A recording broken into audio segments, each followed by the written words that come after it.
Il est 12h30, je vous souhaite la bienvenue dans ce journal. On démarre avec de la santé. À Fontenay-le-Comte, la mobilisation était forte samedi pour alerter les politiques nationales sur les territoires en zone de désertification médicale, sur une initiative du maire de la ville. Élus, soignants, citoyens, en tout près de 800 personnes ont traversé le centre-ville. Près de 15 000 personnes seraient sans médecin traitant en Sud-Vendée. La situation est préoccupante. Les évolutions, nous, on les voit venir parce qu'on est à l'intérieur du système, ce qui n'est pas le cas de la population. Donc notre but, c'est d'alerter les gens et aussi de faire prendre conscience aux autorités sanitaires des risques sociaux et aussi des risques pour la population au niveau de sa santé. Ça engendre des retards au diagnostic, donc on voit de plus en plus, moi je fais de la chirurgie des cancers, j'observe des cancers à des stades que je ne voyais pas avant. Donc, si vous voulez, ce sont des patients qui n'ont plus de médecin traitant.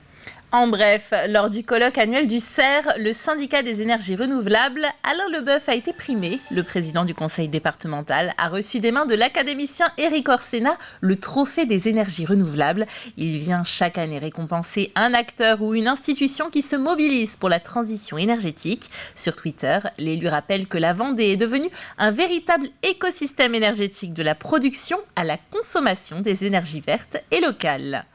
Et ça y est, les travaux de la station d'épuration de Longeville-sur-Mer ont pris fin.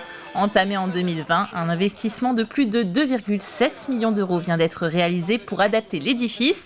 Depuis le 1er janvier, la compétence d'assainissement est passée aux mains de la communauté de communes Vendée Grand Littoral. Ce changement permet de mutualiser les moyens de 16 communes et donc de répondre plus efficacement à l'augmentation du nombre d'habitants sur le secteur. C'est un grand événement pour nous parce que la station de l'épuration effectivement devenait trop petite, trop étroite, avec un volume pas suffisant si on peut dire, puisque de 2500 habitants maintenant l'hiver, nous passons à 25-30 000 voire plus l'été. Certains week-ends comme le week-end du 15 août, on peut monter jusqu'à 50 000. Donc effectivement, l'eau est une richesse pour la commune, mais comme pour toutes les communes bien sûr.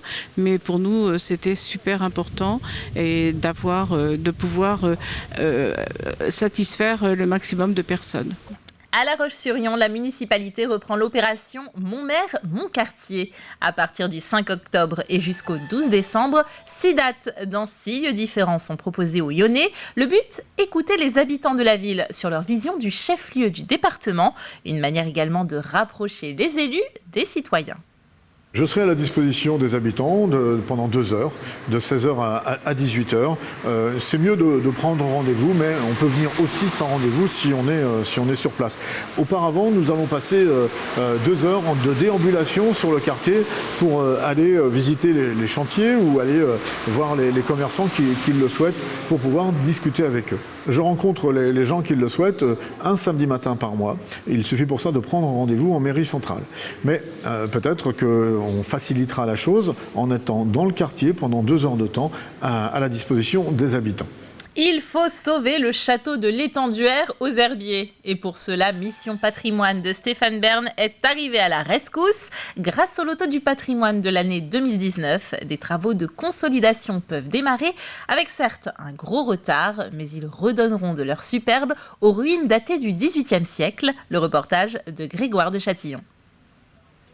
Un château qui n'est plus que l'ombre de lui-même, une ruine, une désolation depuis le passage des colonnes infernales le 31 janvier 1794.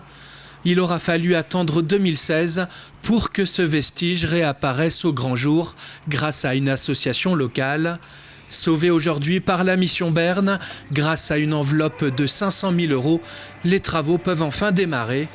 Il s'agit là de révéler ce qu'il reste du château sans l'altérer. Je pense que cette dotation a été un facteur déclenchant dans le début des travaux. Donc aujourd'hui, on est ravis d'être sur place parce que ça fait maintenant quelques années. Et à partir du moment où on a eu cette dotation, on était impatients de voir les travaux commencer. Et on se réjouit que donc, la mairie des Herbiers ait poursuivi cette action et qu'aujourd'hui, on soit à la veille d'une restauration de qualité. Une belle opportunité pour la ville qui avait non seulement à cœur de transmettre cet héritage aux habitants des Herbiers, mais aussi de faire vivre les ruines de ce château construit au XVIIIe siècle. Nous aurons un fond de scène, ce qui sera une scène peut-être pour y faire des concerts, une scène pour s'y promener également et pouvoir animer véritablement le site de l'Étenduère, puisque derrière il y a le château et devant il y a une belle allée cavalière qui permet d'accueillir plusieurs milliers de personnes.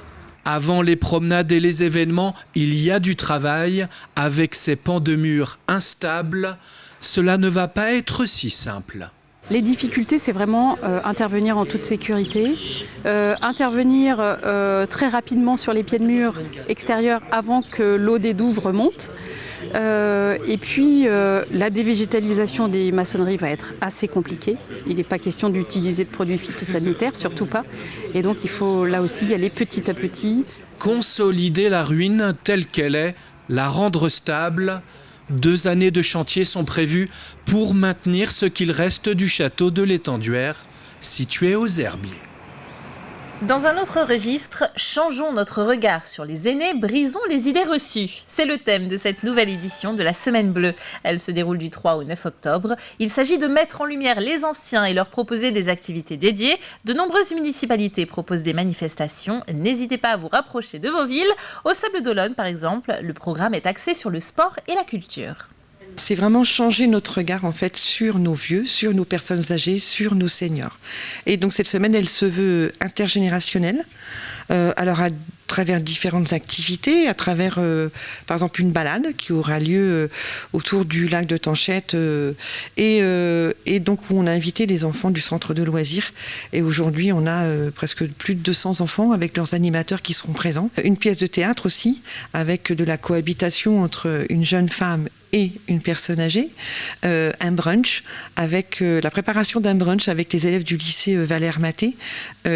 En fait, tout ça se veut intergénérationnel, se veut avoir un regard l'un sur l'autre, parce que c'est nos jeunes, nos plus jeunes sur nos vieux, mais c'est aussi nos vieux sur nos jeunes.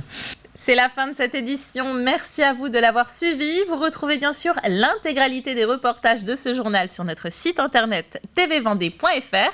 Quant à nous, on se retrouve à 18h pour un tout nouveau journal bien frais. À bientôt sur TV Vendée.